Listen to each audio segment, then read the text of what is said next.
après Eva Joly, François Hollande, Marine Le Pen, on a accueilli ce matin Nicolas Sarkozy.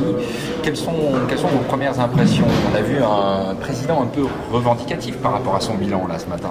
Revendicatif par rapport à son bilan et puis proposant quelques mesures supplémentaires sur la formation. On n'est pas forcément tout à fait en phase, mais peut-être qu'il faut qu'on discute davantage le projet parce qu'il est seulement actuellement en cours.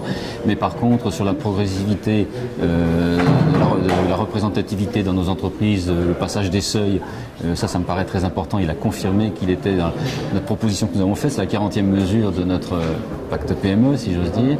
Donc ça, il l'a pris à son compte. Donc ça, c'est très important d'avoir qu'une seule organisation pour représenter les salariés. Non pas qu'on n'en veut pas moins, mais c'est parce que ce sera beaucoup plus efficace et beaucoup moins lourd à gérer. Donc ça me paraît très important.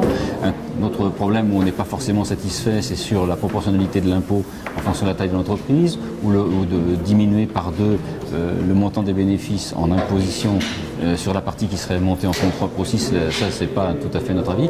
Il le balance entre guillemets en disant par contre je baisserai les charges salariales. Et effectivement, c'est très important qu'il y ait une baisse des charges dans l'entreprise pour que l'on soit plus compétitif. Donc il suffira de voir où est-ce que l'on met le curseur. Là aussi, on est prêt à sacrifier quelque chose si d'un autre côté on nous libère d'un poids plus important.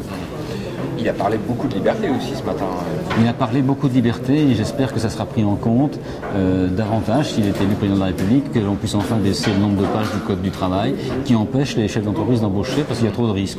Donc ça, il y a vraiment des assouplissements à apporter. Il a parlé de donner de la liberté aux entreprises et ça, je crois volontiers et ça nous ferait bien du bien. Ça nous ferait beaucoup de bien. Moi, j'ai eu l'impression d'entendre un président qui disait « Moi, je suis prêt à vous donner plus de place, plus de liberté, mais on vous fasse confiance. » Oui, mais je crois que c'est un petit peu ce que je dis aussi tous les jours. Faites-nous confiance, nous sommes des chefs d'entreprise responsables, donc vous pouvez compter sur nous. Alors évidemment que dans toute une population, il peut y avoir des vilains canards, mais ce sera des exceptions. Laissons plutôt la grande masse des chefs d'entreprise qui sont dynamiques, qui sont inscrits comme citoyens de notre pays et de l'Europe. Laissons-les croître et faire avancer la France. Il a parlé également de qualité du travail, des conditions de travail, qu'on n'a pas assez parlé de la qualité des conditions de travail. Entre autres, il a cité l'exemple du congé familial modulable. Oui, mais là aussi, je l'avais un peu taquiné dans mes propos en disant que le congé familial modulable jusqu'à l'âge de 18 ans, ça me paraît compliqué parce que ça va être difficile à gérer, etc. Ceci étant, on peut reposer ça, on peut en reparler lors de discussions si vous voulez. Mais ce qui est très important, c'est de faciliter la vie de l'entreprise, mais la vie aussi des salariés. Et je crois que malheureusement, dans les petites entreprises, dans les PME, on fait cela un petit peu comme M. Jourdain fait de la prose, il faisait de la prose. C'est-à-dire qu'on n'en parle pas, mais on parle avec nos salariés, on discute, on donne des accommodations, on donne des assouplissements quand il y a un problème, on laisse faire. Mais évidemment, c'est pas dans les textes officiels, donc ça ne se voit pas. Mais peut-être qu'il faudra le faire voir.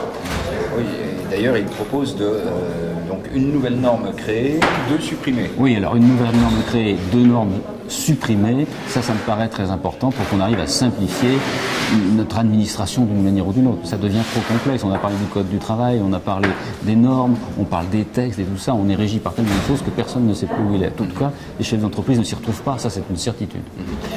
Pour conclure, donc la petite question, les syndicats font trop de politique en France?